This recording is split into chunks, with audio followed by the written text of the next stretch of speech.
Hello dear students. Today's topic is translation. It is from biology class 12th chapter 6, that is molecular basis of inheritance. I am Manisha Verma, lecturer biology, Government Model Senior Secondary School Ani, District Kullu, HP.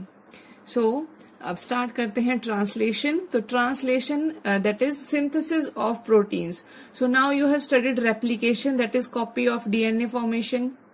फिर आपने transcription पढ़ा जिसमें DNA से एक mRNA बन रहा था. MRNA means messenger RNA.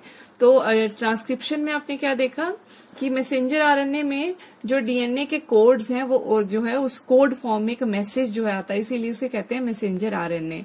अब मैसेंजर आरएनए किस चीज का मैसेज लाया है? मैसेंजर आरएनए लाया है प्रोटीन फॉर्मेशन का मैसेज. अब उस मैसेंजर आरएनए पे जो कोड्स हैं they need to be translated ताकि उनसे प्रोटीन बन सके.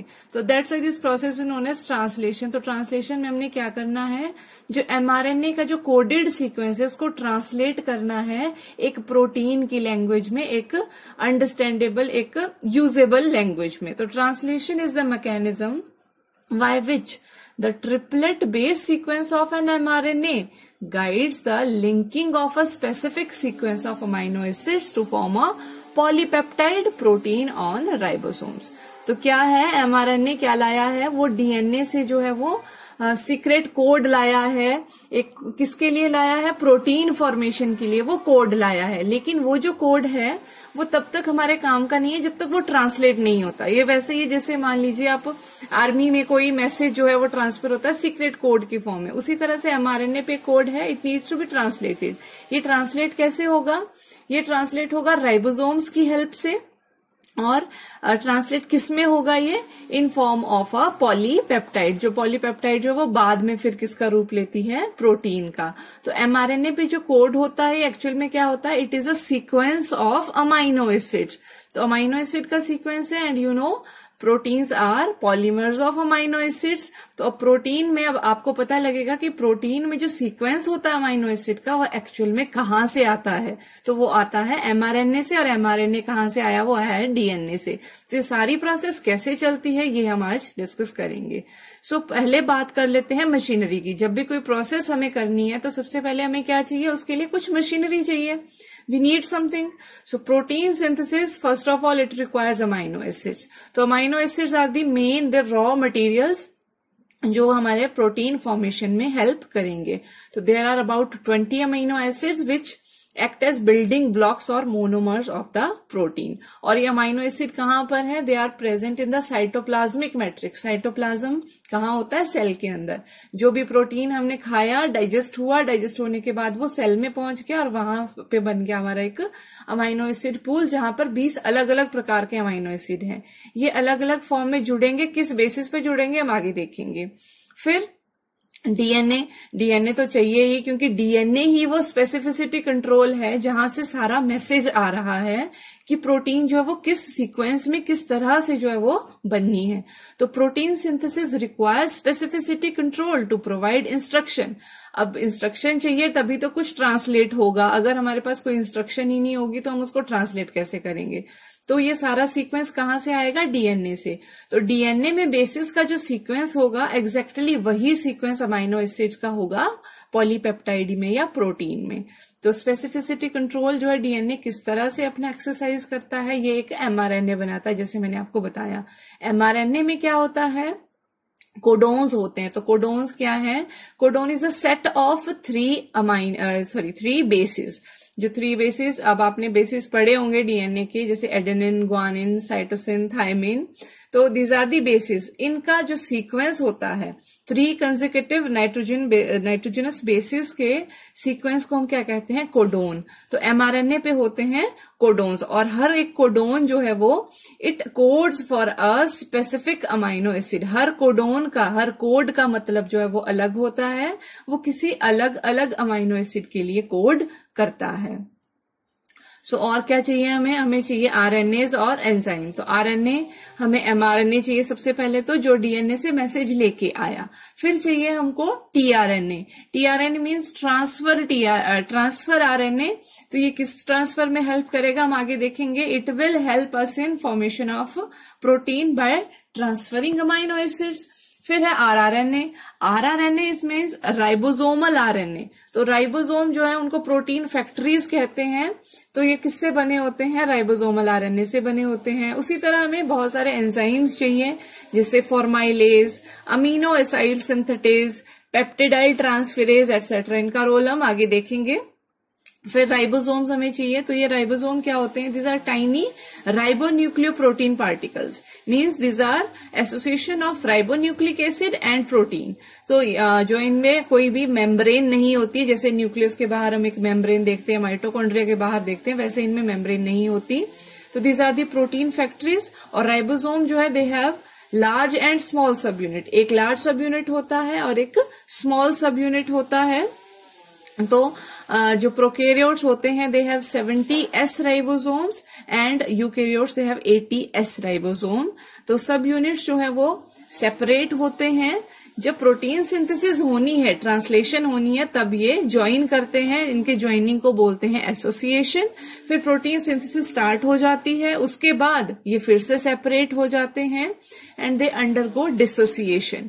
Many ribosomes line up on mRNA chain during protein synthesis. हम देखेंगे किस तरह से आगे जो है वो पॉलीराइबोसोम की फॉर्मेशन होती है।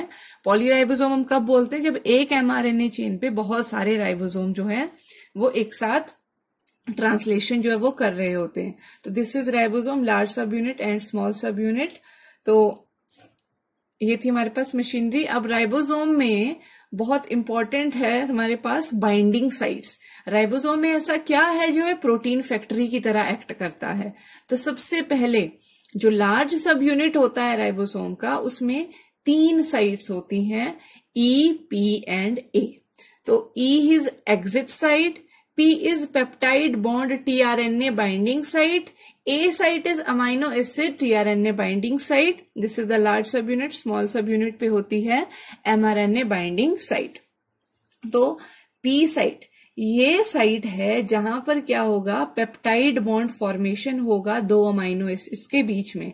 तो जब भी हमारा जिसे एमआरएनए जो है वो यहां पर अटैच होगा, फिर एमआरएनए की ट्रांसलेशन जो है वो स्टार्ट होगी। तो कैसे स्टार्ट होगी? सबसे पहले हमारा जो टीआरएनए आएगा वो आएगा पी साइट पर। फिर अगला जो टीआरएनए है कैरिंग नेक्स्ट अमाइनो एसिड, ये आएगा ए साइट पर, इसीलिए इसको बोला अमाइनो एसिड साइट। अब यहां पर 2 टीआरएनए हो गए, दोनों जो है वो कैरी कर रहे हैं एक एक अमाइनो एसिड। अब उन अमाइनो एसिड के बीच में बनेगी पेप्टाइड लिंकेज। तो इस तरह धीरे धीरे पॉलीपेप्टाइड जो है वो बनना स्टार्ट होगी। अब जब पॉलीपेप्टाइड बननी स्टार्ट हो जाएगी, फिर बाद में क्या होता है? जब हमारे पास फिर ये जो टीआरएनए है वो यहां शिफ्ट होगा, हम आगे देखेंगे इस प्रोसेस को। तो जो अनचार्ज्ड टीआरएनए होगा, जब अमाइनो एसिड अटैच हो गया पेप्टाइड में, तो फिर जो खाली जो टीआरएनए है वो यहां से एग्जिट हो जाता है, इसीलिए इसे कहते हैं एग्जिट साइट। तो इस तरह से 3 इंपॉर्टेंट साइट्स होती हैं राइबोसोम में। तो यूकैरियोटिक जो राइबोसोम होता है उनमें यहां पर दिस लार्ज सब यूनिट और स्मॉल सब यूनिट के बीच में यहां पर एक ग्रूव होता है। और ये ग्रूव किसके लिए है? प्रोटीन फॉर्मेशन के लिए ये ग्रूव होता है, ताकि जो प्रोटीन है वो सेलुलर एंजाइम से जो है वो बची रहे, क्योंकि राइबोसोम कहाँ है? वो सेल के अंदर है, साइटोप्लाज्म में एंजाइम भी है। तो साथ ही वो जो ग्रूव है वो सीधा सीधा कहाँ पर खुलता है? जाकर के एंडोप्लाज्मिक रेटिकुलम में, जहां पर आगे जाकर के प्रोटीन की मॉडिफिकेशन होनी है। तो अब बात करते हैं मैकेनिज्म ऑफ प्रोटीन सिंथेसिस की। जैसे हम इस मैकेनिज्म को करते जाएंगे आपको प्रोसेस क्लियर होता जाएगा। तो सबसे पहले जब ट्रांसलेशन स्टार्ट होती है तो सबसे पहला काम क्या रहेगा? सबसे पहला जो काम रहेगा that is activation of amino acid. तो अमाइनो एसिड जो है वो उनको सबसे पहले हमने क्या करना है? एक्टिवेट करना है। तो वो एक्टिवेट कैसे होते हैं? You can see the diagram. So amino acid react with ATP to form amino acid AMP complex and pyrophosphate. So this is the enzyme amino acyl tRNA synthetase, very important enzyme which helps in activation of amino acid. तो amino acid की activation हम किसको बोलेंगे? Amino acid के साथ एक high energy molecule जब जुड़ जाता है उसको कहते हैं activation of amino acid. Energy molecule आपको पता है, एनर्जी करेंसी हमारे बायोलॉजिकल सिस्टम में होता है एटीपी। तो अमाइनो एसिड जो है इस एंजाइम पे अटैच हो गया, उसी तरह से एटीपी अटैच हो गया। तो यहां पर क्या कॉम्बिनेशन बन गया हमारे पास, अमाइनो एसिड एंड एएमपी, ये ज्वाइन हो गए और 2 फॉस्फेट जो है यहां से रिलीज हो गए। तो 2 फॉस्फेट को हम यूज करते हैं टर्म पायरोफॉस्फेट। तो इस तरह से अमाइनो एसिड जो है वो एक्टिवेट हो गया विद हेल्प ऑफ 1 एटीपी। तो साथ में यहां पर कौन सा आयन हेल्प करता है, Mg2 पॉजिटिव। तो हमारे पास 20 डिफरेंट काइंड्स के अमाइनो एसिड्स हैं, तो 20 ही अलग तरह के एंजाइम जो है यहां पर होंगे। हर एक अमाइनो एसिड का अपना specific amino acyl tRNA synthetase enzyme होगा जो उसको एक्टिवेट करेगा। तो ये हो गया activation of amino acid first step. फिर अब दूसरा स्टेप क्या है, अभी हमारा जो है ये जो अमाइनो एसिड है एक्टिवेट तो हो गए हैं, लेकिन इनको अब ट्रांसफर कौन करेगा, राइबोसोम तक कौन लेके जाएगा, इनको लेके जाएगा टीआरएनए। तो अब क्या करना है, अब टीआरएनए जो है इसकी भी चार्जिंग होनी है। तो इसकी चार्जिंग कैसे होती है, इसी तरह से इसी एंजाइम की हेल्प से होगी, amino acyl tRNA synthetase enzyme. तो amino acid AMP enzyme complex जो हमारे पास अभी था, हमने फर्स्ट स्टेप में देखा, प्लस टीआरएनए हो गया। तो टीआरएनए अमाइनो एसिड कॉम्प्लेक्स बन जाएगा और एएमपी और एंजाइम जो है वो रिलीज हो जाएगा। तो इस एंजाइम ने यहाँ पे क्या किया, it helped amino acid to join on the tRNA. TRNA पे ये हमारे पास टीआरएनए है, जो टीआरएनए का जो एक्चुअल मॉडल है वो थोड़ा डिफर करता है। तो अमाइनो एसिड कहाँ पर अटैच होता है, जो टीआरएनए की 3 प्राइम एंड होती है। आपने पढ़ा होगा एमआरएनए डीएनए में 5 प्राइम एंड और 3 प्राइम एंड। तो 3 प्राइम एंड जो टीआरएनए का होता है वहां पर एक बेस सीक्वेंस होता है CCA। तो ये CCA जो 3 प्राइम एंड पे यहां पर एक OH जो है वो एक्सपोज्ड होता है। उस OH का बॉन्ड किसके साथ बनता है, जो अमाइनो एसिड होते हैं उनमें एक एंड पे होता है NH2 अमीनो ग्रुप और दूसरा होता है COOH group, carboxylic acid group, इसीलिए they are called amino acid. तो उस COOH group of amino acid और टीआरएनए के 3 प्राइम एंड के CCAOH के साथ बॉन्ड बनेगा और इस तरह से टीआरएनए जो है वो अमाइनो एसिड के साथ कंबाइन हो जाएगा with help of this enzyme, very important to remember. तो इस तरह से अब हमारे पास क्या हो गया, एक्टिवेटेड टीआरएनए बन गया which is carrying the amino acid. So अब जो है हमारे पास अमाइनो एसिड एक्टिवेट हो गया, टीआरएनए के साथ अमाइनो एसिड की अटैचमेंट हो गई। Now there is activation of ribosome. अब एक्टिवेशन ऑफ राइबोसोम में क्या होगा, मैंने आपको बताया था कि राइबोसोम जो यूनिट्स होते हैं वो डिसोसिएटेड फॉर्म में होते हैं। तो जब प्रोटीन सिंथेसिस होना है they have to be brought together. तो अब वो साथ कैसे लाए जाएंगे, this is brought about by mRNA chain. हमने पीछे जब साइट्स की बात की, EPA साइट्स हमने देखी, तो स्मॉल सब यूनिट में एक छोटा सा साइट हमने देखा जहां पर एमआरएनए चेन की अटैचमेंट पॉइंट दिखाया गया था। तो इस तरह से एमआरएनए चेन क्या करेगा, जो हमारे पास एमआरएनए चेन जो है वो स्मॉल राइबोसोमल सब यूनिट के साथ जो है वो ज्वाइन करेगा, कैसे, बाय बेस पेयरिंग। तो बेस पेयरिंग का जो है रूल जो है आपको पता हो, जैसे हमारे पास A है, adenine always pairs with thymine, guanine always pairs with cytosine. तो इस तरह से बेस पेयरिंग जो है वो होती है। The large subunit later joins the small subunit forming active ribosome। और ये जो एक्टिवेशन है राइबोसोम का वो कैसे होता है, it requires proper concentration of Mg2 positive. तो मैग्नीशियम जो है यहाँ पर बहुत इंपॉर्टेंट आइन है। तो एक्टिवेशन ऑफ राइबोसोम सिंपली कहूं तो वो क्या है, दोनों यूनिट्स का एक दूसरे के साथ ज्वाइन करना, और वो किसकी हेल्प से होता है, विद हेल्प ऑफ एमआरएनए। तो इस किस तरह से होता है देख लेते हैं हम। तो अब जो है राइबोसोम सब यूनिट जुड़ गए हैं।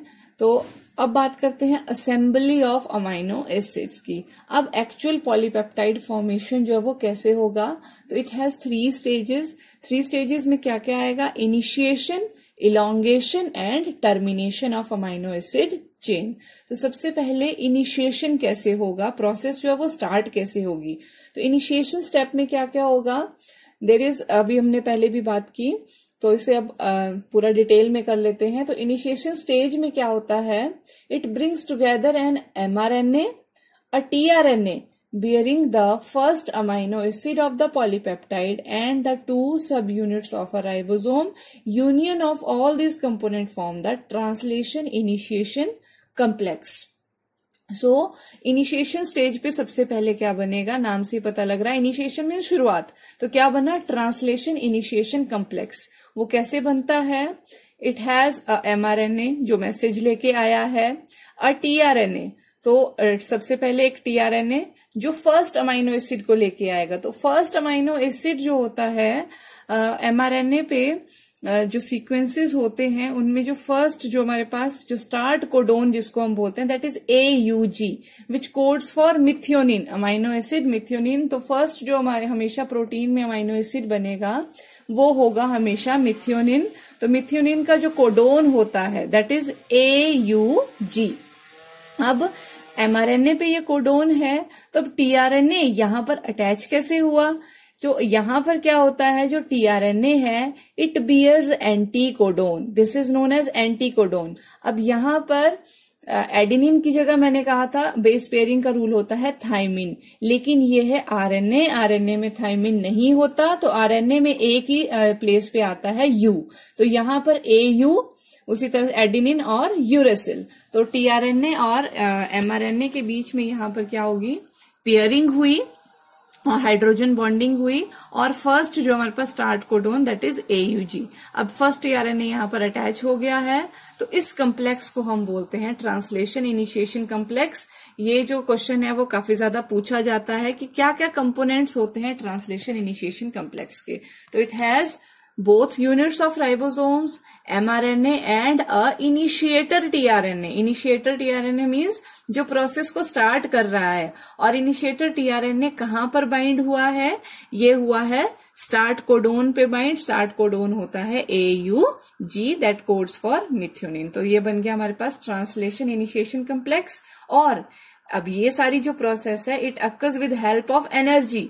तो एक हमने देखा ATP पहले यूज हुआ जब एक्टिवेशन हो रहा था अमाइनो एसिड और tRNA का, फिर एक ATP या एक GTP जो यहां पर यूज हुआ जब ट्रांसलेशन इनिशिएशन कम्प्लेक्स बना।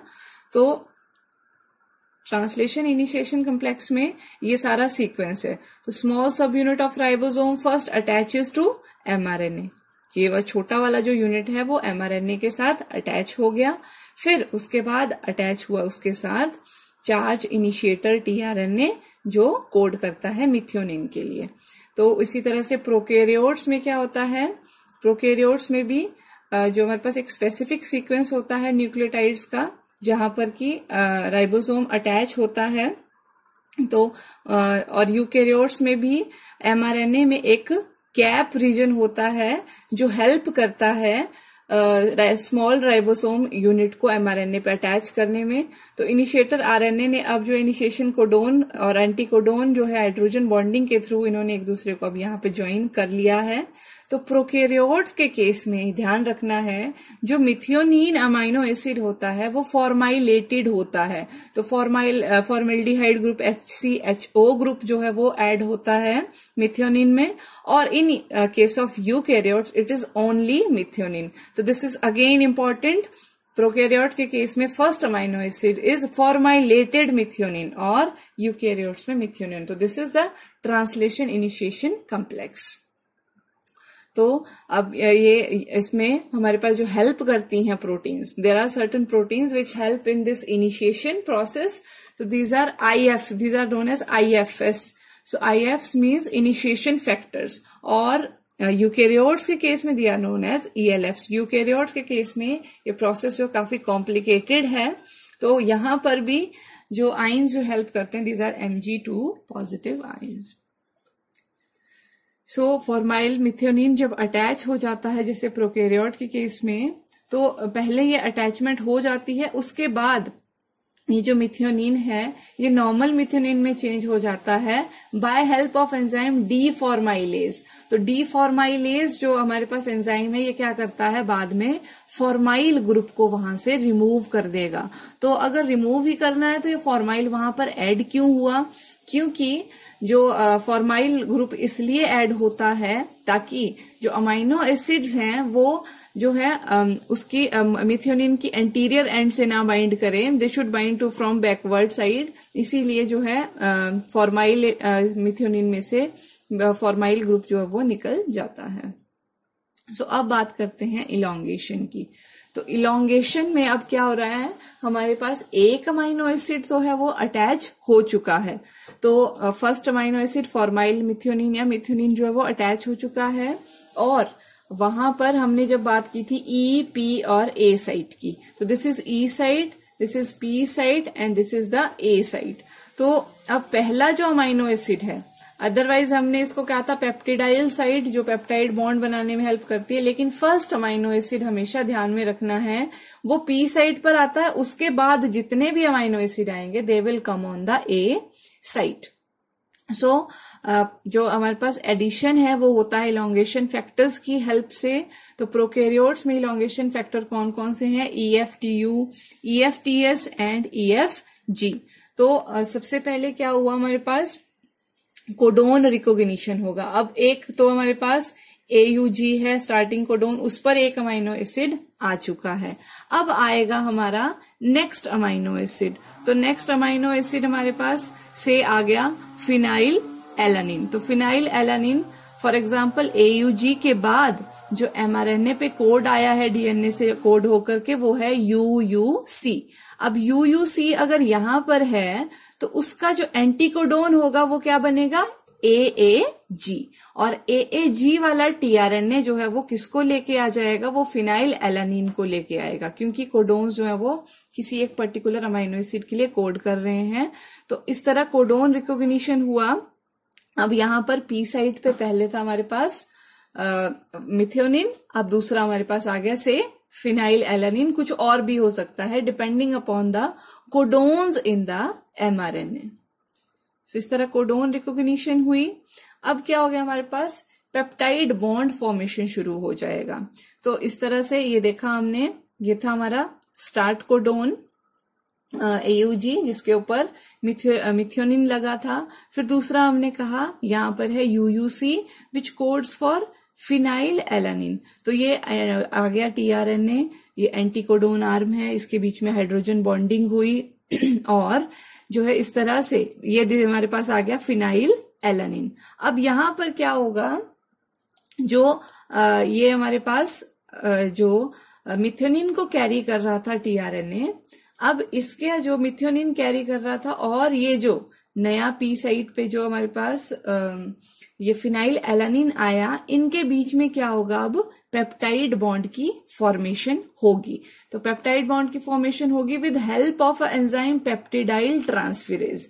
पेप्टिडाइल जो ट्रांसफेरेज एंजाइम है, it is a ribozyme, means it is a RNA molecule which act as enzyme also. तो यहाँ पर पेप्टाइड बॉन्ड दो अमाइनो एसिड के बीच में कैसे बनेगा, अमाइनो एसिड में एक एंड है COOH और दूसरे की अमाइनो एंड NH2, उनके बीच में पेप्टाइड लिंकेज बनेगा, CONH लिंकेज जो है यहाँ पे बन जाएगा। तो इस तरह से अब ये डाई पेप्टाइड जो है वो इस tRNA पे आ गया। अब E साइट, एग्जिट साइट मैंने आपको बताया था, एग्जिट साइट से क्या हुआ, अब ये जो फ्री जो अनचार्ज tRNA था, इसने अपना अमाइनो एसिड कहाँ, यहां पर अटैच कर दिया और पेप्टाइड बॉन्ड बना पेप्टिडाइल ट्रांसफेरेज की हेल्प से। तो अब जो है ये वाला जो tRNA है वो एग्जिट साइट से बाहर निकल जाएगा। तो अब हमारे पास पी साइट पे प्रेजेंट है एक डाई पेप्टाइड जिसमें है दो अमाइनो एसिड, फॉर्माइल मिथ्योनिन अगर प्रोकैरियोट्स है, मिथ्योनिन अगर यूकैरियोट्स है, और दूसरा अमाइनो एसिड इसके साथ अटैच हो गया है फिनाइल एलानिन। अब उसी तरह से फर्दर क्या होगा, अब फिर से जो हमारे पास mRNA चेन जो हमारी ये मूव करती जाएगी और उसी तरह से अब क्या होगा, next step that is translocation. तो अब क्या होगा, जो हमारे पास ये वाला tRNA था, ये जो है ये आ जाएगा E साइट पर, E साइट पे जाके ये रिमूव हो जाएगा। अब जो हमारे पास ये वाला जो A साइट पर आया था वो आ जाएगा P साइट पर और अपना अमाइनो एसिड ये इसके साथ अटैच कर देगा। तो अब नेक्स्ट जो हमारे पास कोडोन है वो है AAA। तो AAA का एंटी कोडोन है UUU। तो दैट इज हमारे पास लाइसिन जो अमाइनो एसिड है वो आ गया। The process is term translocation. अब क्या है हमारे पास, ट्रांसलेशन की जो डायरेक्शन है वो इस तरह से है, एमआरएनए जो है वो मूव कर रहा है, तो धीरे धीरे उसका एक नया कोडोन जो है वो ए साइट पर आ रहा है। तो ये हमारे पास ए साइट है, यहाँ पे नया अमाइनो एसिड आता जा रहा है। ये हमारे पास पी साइट है जहां पर पेप्टाइड बॉन्ड बनता जा रहा है, और ये ई साइट है जहां से जो हमारे पास अब खाली जो टीआरएनए है वो वापस साइटोप्लाज्म में जाते जा रहे हैं। तो ट्रांसलेशन की जो डायरेक्शन है वो होती है 5 प्राइम टू 3 प्राइम। तो अब यहाँ पर फर्दर क्या होगा, ये वाला जो टीआरएनए है वो ई साइड पे मूव करेगा, ये वाला जो टीआरएनए है वो पी साइड पे मूव कर जाएगा। पी साइड पे जब ये आया तो ये दोनों, ये जो हमारे पास पेप्टाइड बना था मिथियोनिन और फिनाइल एलानिन, अब यहाँ पर लाइसिन के साथ पेप्टाइड बॉन्ड बन जाएगा। अब पी साइड पे होगी हमारे पास एक ट्राईपेप्टाइड, ये यहाँ से एग्जिट हो जाएगा। अब यहाँ पर एक नया जो है हमारे पास अमाइनो एसिड आ जाएगा डिपेंडिंग अपॉन द कोडोन। तो इस तरह से जो हमारे पास ट्रांसलोकेशन होती रहती है। तो इसे हम कह रहे हैं अब इलोंगेशन, क्योंकि यहाँ पर क्या हो रही है, डीएनए की डिकोडिंग हो रही है। जो उसके कोड आए हैं उसके बेसिस पर यहाँ पर अमाइनो एसिड अब अटैच होते जा रहे हैं। तो इस तरह से साइकिल जो है शुरू होता रहता है। तो एक साइकिल जो है वो इट टेक्स 0.1 सेकेंड्स। तो इस तरह से ट्राईपेप्टाइड बन गया हमारे पास। उसी तरह से फिर आगे अमाइनो एसिड जुड़ते जाएंगे, ट्रांसलोकेशन होता जाएगा। पहले नया अमाइनो एसिड ए साइड पे आएगा, फिर दूसरा जो पी साइड पे जाके जो है अमाइनो एसिड अटैच हो जाएगा। पेप्टिडाइल ट्रांसफेरेज एंजाइम की हेल्प से पेप्टाइड बॉन्ड बनेगा। पी साइड वाला जो अनचार्ज टीआरएनए अब है वो ई साइड से एग्जिट हो जाएगा। अगेन ये प्रोसेस जो है वो चलता रहेगा। तो इस तरह से अब इलोंगेशन हो रही है, तो इलोंगेशन होती जाएगी। तो उसी तरह से आप देख सकते हो, जैसे मैंने आपको यहाँ बताया है, ATGC is transcribe into a 4 letter language of AUGC। तो अब नई जो पॉलीपेप्टाइड चेन बनती है, जो फ्रेश बनती है, उसे कहते हैं नेसेंट पॉलीपेप्टाइड। तो इसी तरह से अब ये इलोंगेशन जो है वो यहाँ पर हो गई। फिर बाद में अब लास्ट में जब पूरी पॉलीपेप्टाइड बन चुकी है, देन होगा termination and release of polypeptide chain. अब टर्मिनेशन कैसे होगा, अब जो है मैंने आपको कहा कि जो है एमआरएनए चेन मूव करती जा रही है और धीरे धीरे नया नया कोडोन जो है वो ए साइड पे आता जा रहा है। ए साइड पे आया, उसी तरह से एंटी कोडोन वाला टीआरएनए आया नया अमाइनो एसिड लेके। इस तरह से जो है फिर पेप्टाइड लिंकेज जो है वो नए नए अमाइनो एसिड्स के बीच में बनती जा रही है। अब एंड में क्या होता है, हम जब प्रोसेस को स्टॉप करना है तो एमआरएनए के एंड में होते हैं कुछ स्टॉप कोडोन्स। तो स्टॉप कोडोन क्या है, UAG, UAA और UGA। तो ट्रांसलेशन कैसे स्टॉप होती है, जब कोई स्टॉप कोडोन, इन तीनों में से कोई एक कोडोन जो है वो ए साइट पे आएगा। अब ये कोई कोडोन ए साइट पे आया तो क्या हुआ, अब इन तीनों कोडोन्स के लिए they do not code for any amino acid. जब कोई अमाइनो एसिड ही ए साइट पर नहीं आएगा तो क्या होगा, जो हमारे पास प्रोटीन सिंथेसिस है वो रुक गई, क्योंकि नया अमाइनो एसिड अब कोई ऐड ऑन नहीं हो रहा है। तो साथ ही जो हमारे पास स्टॉप कोडोन जब आ जाता है, एक प्रोटीन होती है रिलीज फैक्टर। तो ये रिलीज फैक्टर क्या करता है, जो रिमेनिंग जो ये पेप्टाइड है इसको यहाँ से हाइड्रोलाइज कर देगा, पेप्टाइड को रिलीज कर देगा, टीआरएनए को भी यहाँ से रिलीज कर देगा। तो release factor hydrolyses the bond between the tRNA in the P side and the last amino acid of the polypeptide chain. The polypeptide is thus freed from the ribosome. तो हाइड्रोलाइजेशन किसकी help से, hydrolysation means addition of water molecule. तो water molecule के addition से ये tRNA भी यहाँ से रिलीज हो गया, साथ ही साथ यहाँ से जो नई पॉलीपेप्टाइड, नेसेंट जो पॉलीपेप्टाइड बनी हमारी, वो भी जो है यहाँ से रिलीज हो गई। तो अब जो है release factor they can be RF1, RF2 and RF3। तो इस तरह से अब इनके लिए जो अमाइनो एसिड नहीं है, इसलिए जो है ट्रांसलेशन वो हमारी अब स्टॉप हो गई। इसके साथ एक पॉइंट ऐड करना चाहूंगी, जो हमारे पास ये कोडोन्स है, stop codon, they are given name UAA is called ochre, UAG is called amber and UGA is called opal. तो ये जो है नीट का एक इंपॉर्टेंट क्वेश्चन बन जाता है अब जो हमारे पास ट्रांसलेशन स्टॉप हो गई है, तो जीटीपी की हेल्प से अब सारे जो कंपोनेंट हैं वो डिसोसिएट हो जाते हैं। तो this is the termination and release of polypeptide chain. तो पूरी जो हमारे पास एमआरएनए में जो भी कोड्स थे उसके बेसिस पर अमाइनो एसिड पॉलीपेप्टाइड में लिंक हो गए हैं। अब स्टॉप कोडोन आया, कोई अमाइनो एसिड नहीं था, रिलीज फैक्टर की हेल्प से अमाइनो एसिड जो पॉलीपेप्टाइड बनी हमारी वो हो गई रिलीज। तो इस तरह से डीएनए की जो लैंग्वेज है वो हमारी हो गई यहाँ पर translate in form of protein. So अब बात करते हैं मॉडिफिकेशन ऑफ रिलीज्ड पॉलीपेप्टाइड की। तो अब जो पॉलीपेप्टाइड अभी अभी रिलीज हुई है उसका जो स्ट्रक्चर है वो प्राइमरी स्ट्रक्चर है। तो प्राइमरी स्ट्रक्चर प्रोटीन का क्या होता है? Just it is the sequence of straight linear chain of amino acid. तो अब जो हमारे पास मॉडिफिकेशन जब होगी तो there is a enzyme exopeptidase and some other proteins, उनकी हेल्प से कुछ अमाइनो एसिड जो है वो वहां से रिलीज किए जाएंगे, कुछ मॉडिफाई किए जाएंगे। तो साथ ही प्रोटीन्स होती हैं, देयर आर नो चैपेरोन प्रोटीन्स। ये जो चैपेरोन प्रोटीन्स हैं ये हेल्प करेंगी उस पॉलीपेप्टाइड को फोल्ड होने में। फोल्ड होकर के जो हमारे पास पॉलीपेप्टाइड है it can attain any structure, secondary, tertiary और क्वाटनरी। तो secondary structure means fold up हो जाती हैं प्रोटीन्स। तो उसी तरह से अब बात करते हैं तो प्रोटीन्स जो है वो which are synthesised on free polysomes, means कुछ राइबोसोम जो होते हैं वो साइटोप्लाज्म के अंदर होते हैं और फ्री होते हैं, और कुछ होते हैं अटैच टू ईआर।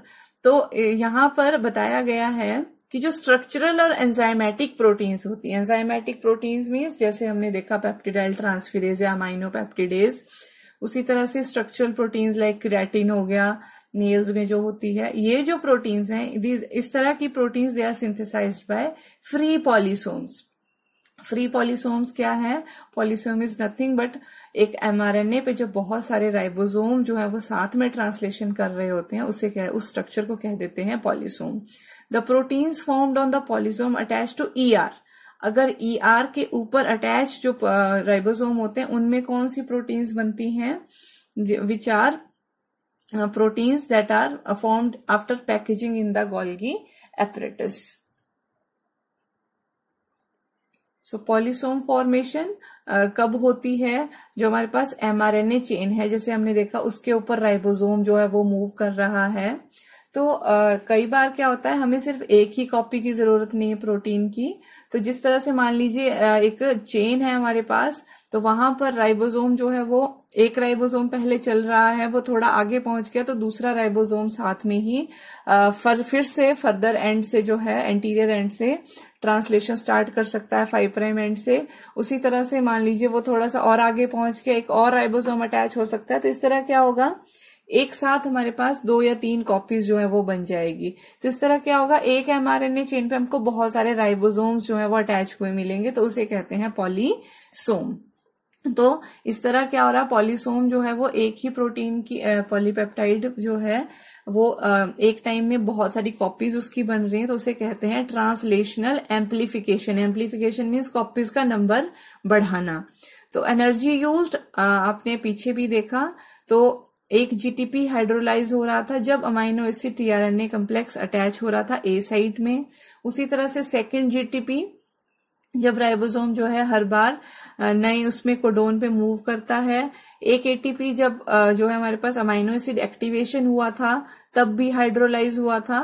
तो इस तरह से एक पेप्टाइड बॉन्ड बनने के लिए 3 हाई एनर्जी मॉलिक्यूल्स चाहिए होते हैं, that is 1 ATP and 2 GTP. Again the important point. So this was all about translation.